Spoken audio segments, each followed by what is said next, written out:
Shalom semua saudara yang dikasihi oleh Tuhan.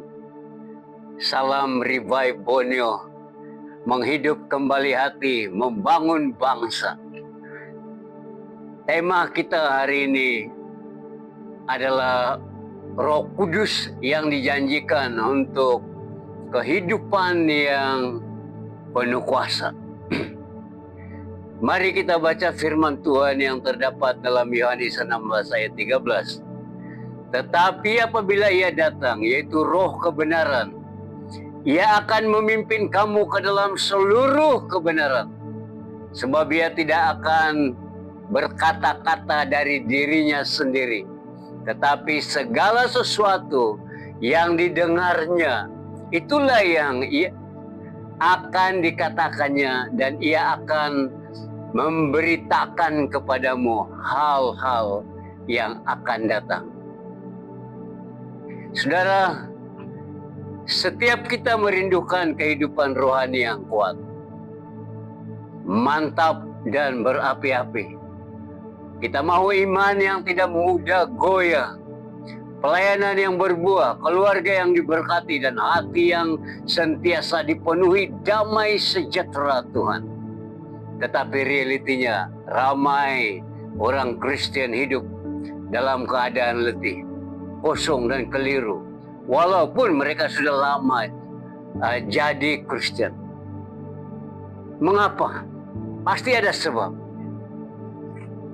Antara lain sebabnya ialah karena banyak orang Kristen tidak tahu bahwa kuasa untuk hidup sebagai pengikut Kristus telah disediakan. Mereka tidak tahu bahwa kuasa untuk hidup sebagai pengikut Kristus telah disediakan. Sebenarnya Yesus mau kita mengikuti Dia dengan kuasa yang Dia sudah sediakan.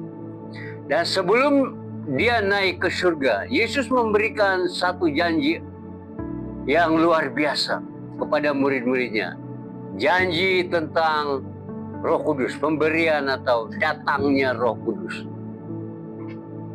Janji ini bukan untuk segelintir orang saja, bukan untuk masa yang lalu, bukan juga masa yang sudah berlalu, tetapi untuk setiap orang percaya, setiap orang Kristen, setiap yang percaya dan beriman kepada Yesus, yang mau dipimpin dan dipenuhi oleh Yesus.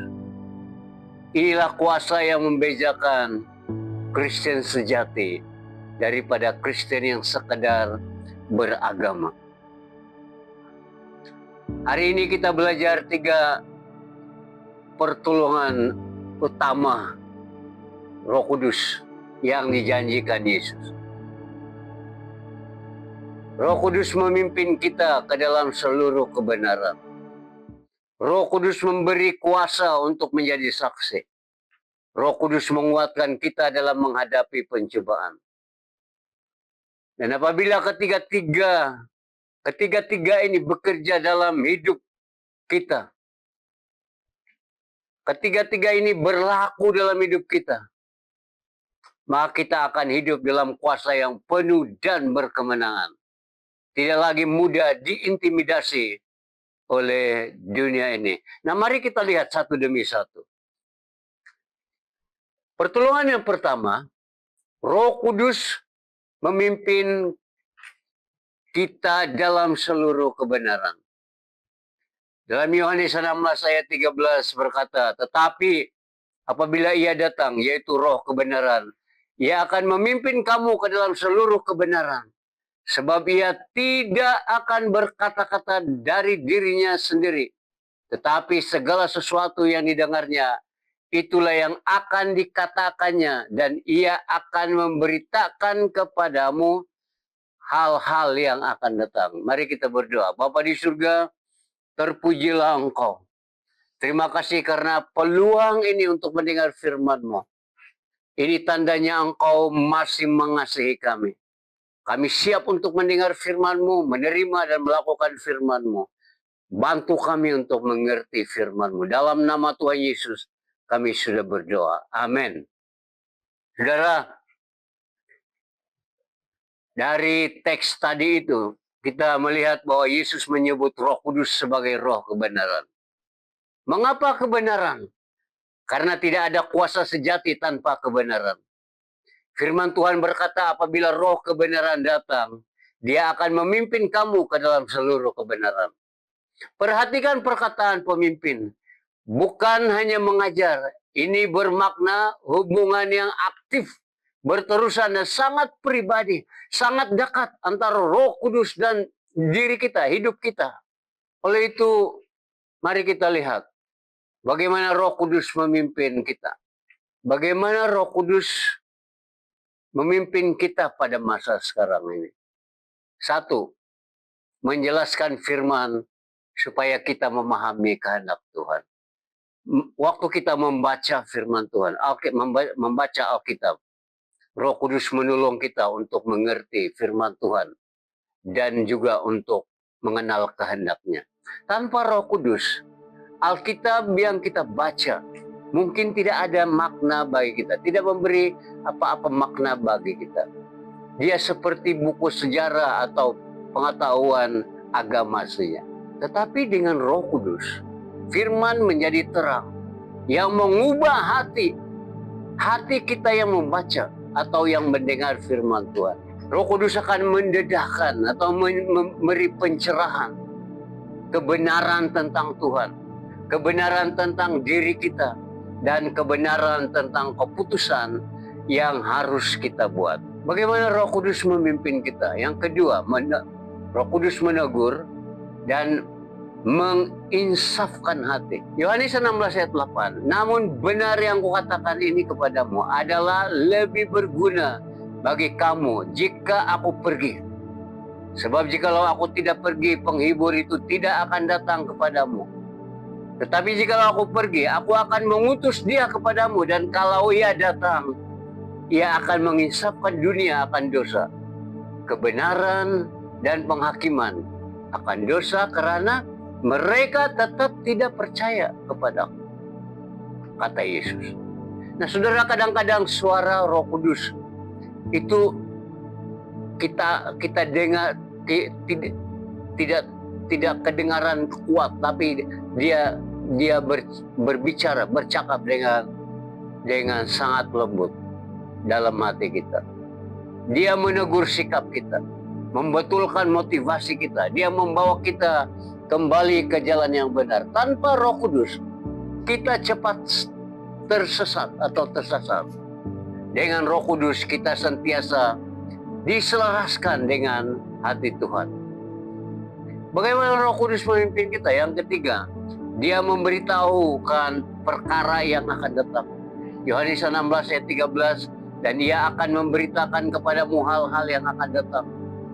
Yohanes 14 ayat 26, tetapi penghibur itu Roh Kudus yang akan diutus oleh Bapa dalam namaku, dialah yang akan mengajarkan segala sesuatu kepadamu dan akan mengingatkan kamu akan semua yang telah kukatakan kepadamu. Artinya orang yang percaya kepada Kristus, beriman kepada Kristus, dengan pimpinan Roh Kudus, kita tidak takut akan masa depan. Saudara, Yesus berkata, Roh Kudus akan memberitahu perkara yang akan datang. Bukan untuk menakutkan, tetapi untuk mempersiapkan. Oleh itu, gereja yang dipimpin dan orang Kristen yang dipimpin oleh Roh Kudus tidak hidup dalam ketakutan, tetapi hidup berani melangkah dalam pimpinan Tuhan. Saudara, sebagai penerapan untuk kita, bagaimana Roh Kudus memimpin kita?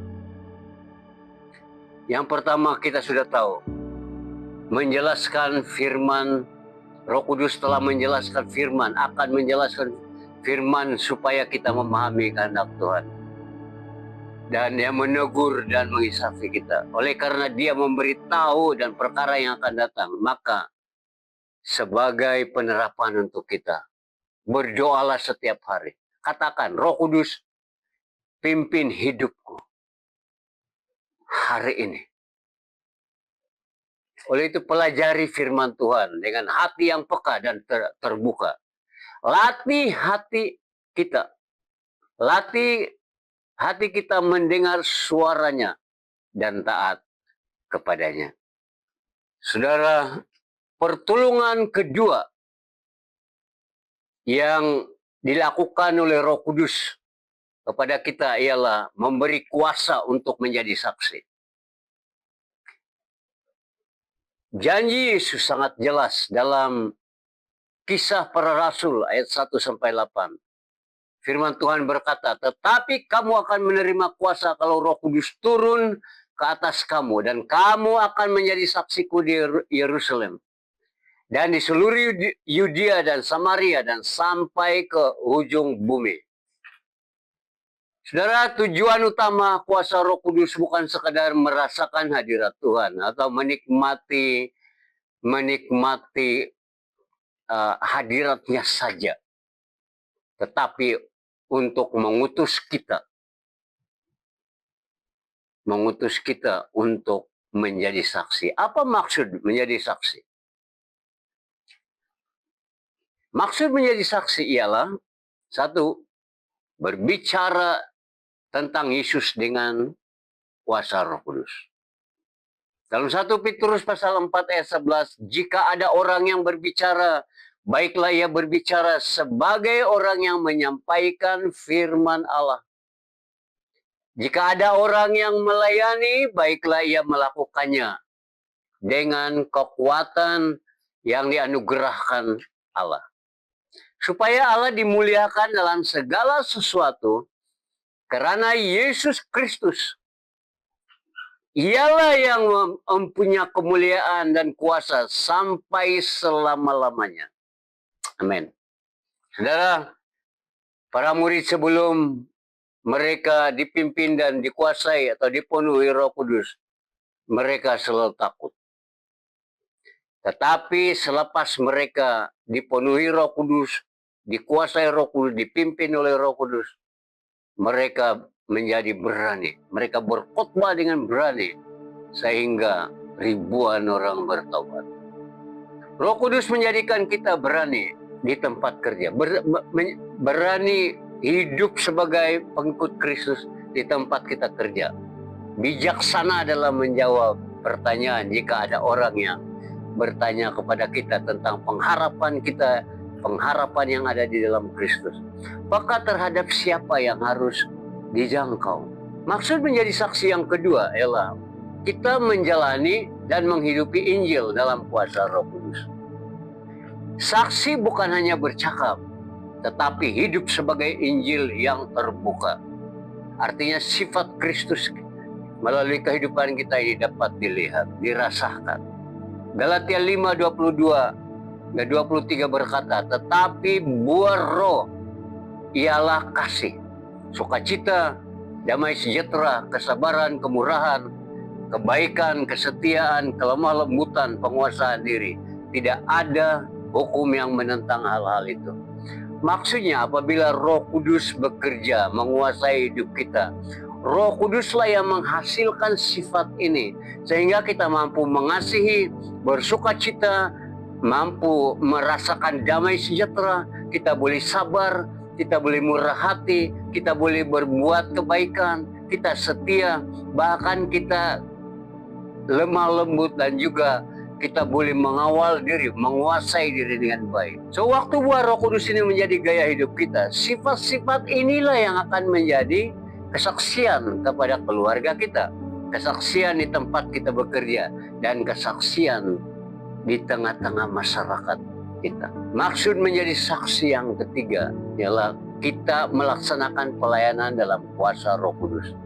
1 Korintus bab 2 ayat 4-5. Baik, firman Tuhan berkata, baik perkataanku maupun pemberitaanku tidak kusampaikan dengan kata-kata hikmat yang meyakinkan, tetapi dengan keyakinan akan kekuatan roh, supaya iman kamu jangan bergantung pada hikmat manusia, tetapi pada kekuatan Allah. Saudara, pelayanan tanpa Roh Kudus kusung dan meletihkan. Tetapi pelayanan dengan Roh Kudus, bersama kuasa Roh Kudus yang memimpin kita, pelayanan kita akan membawa pemulihan hati, kesembuhan jiwa, perubahan hidup dan transformasi termasuk community kita. Saudara, kita sudah tahu bahwa maksud menjadi saksi ialah bersaksi tentang Yesus dengan kuasa Roh Kudus, menjalani dan menghidupi Injil dalam kuasa Roh Kudus, dan dalam kuasa Roh Kudus kita melaksanakan pelayanan yang ada. Oleh itu, sebagai penerapan pribadi kita, berdoalah sebelum melayani atau bersaksi. Katakan, Roh Kudus, beri aku kuasa. Gunakan media sosial kita, hubungan-hubungan yang ada, dan peluang untuk menjadi saksi. Atau kita cipta peluang untuk memberikan peluang kepada banyak orang mendapat pengharapan yang ada di dalam Kristus. Hiduplah dengan integriti agar orang melihat Yesus melalui gaya hidup kita. Saudara, pertolongan ketiga yang dibuat oleh Roh Kudus seperti yang diajarkan oleh Yesus.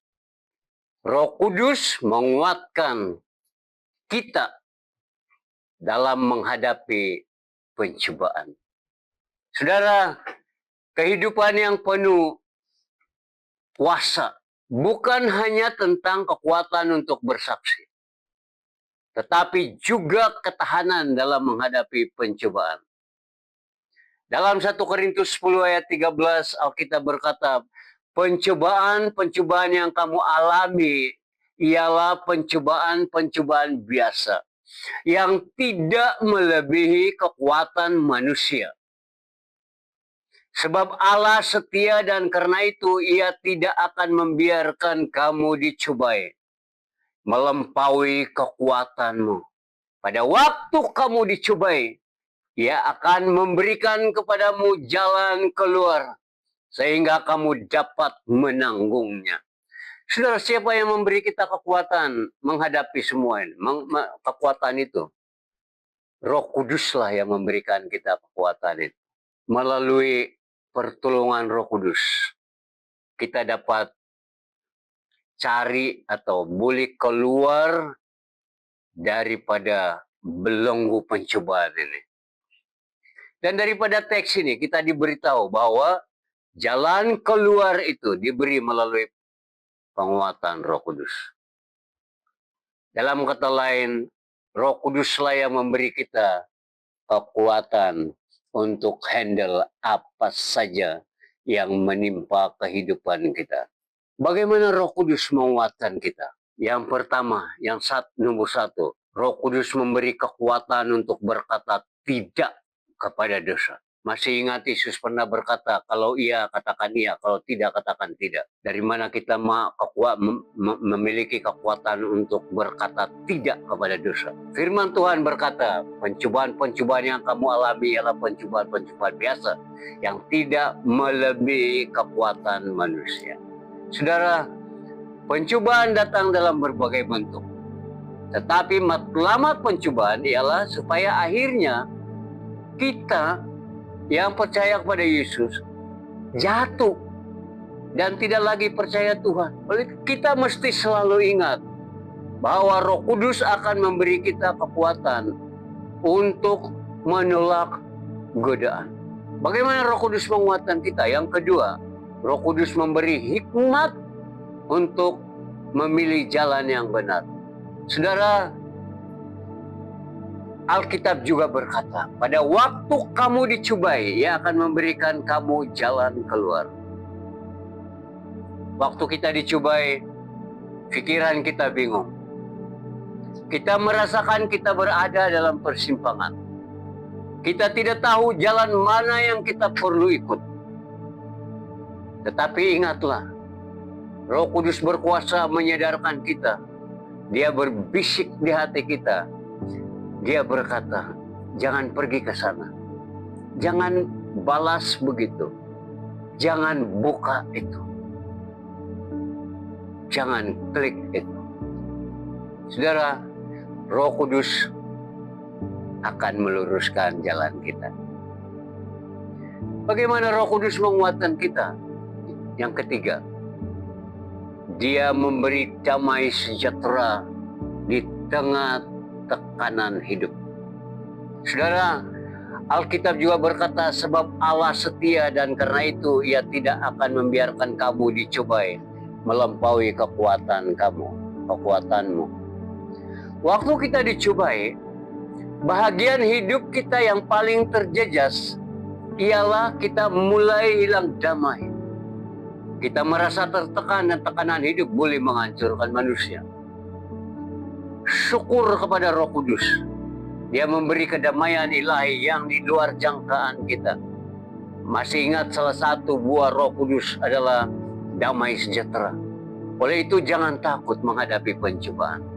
Tuhan boleh mengubah pencobaan menjadi ujian. Dan berbahagialah kita waktu kita diuji oleh Bapa kita di surga. Pencobaan datang dari si jahat, tapi Tuhan boleh mengubah.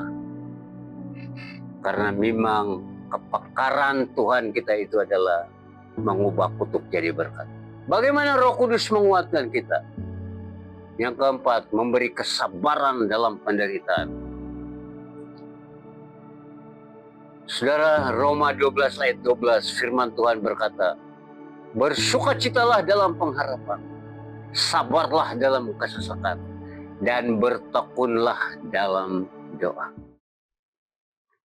Saudara, Roh Kudus meneguhkan kita supaya kita tidak mudah berputus asa. Roh Kudus memampukan kita supaya dapat bersukacita dalam pengharapan, bersabar dalam kesesakan, dan bertekun dalam doa. Oleh itu pandang terus kepada Yesus dan mohon Roh Kudus memimpin hidup kita. Pengalaman dicobai ibarat kita masuk ke dalam api, namun kalau kita diuji dengan api pencobaan, kita keluar sebagai emas murni. Saudara, sekarang kita tahu bahwa Roh Kudus memberi kekuatan kepada kita untuk berkata tidak kepada dosa. Memberi hikmat untuk memilih jalan yang benar. Memberi damai sejahtera di tengah tekanan.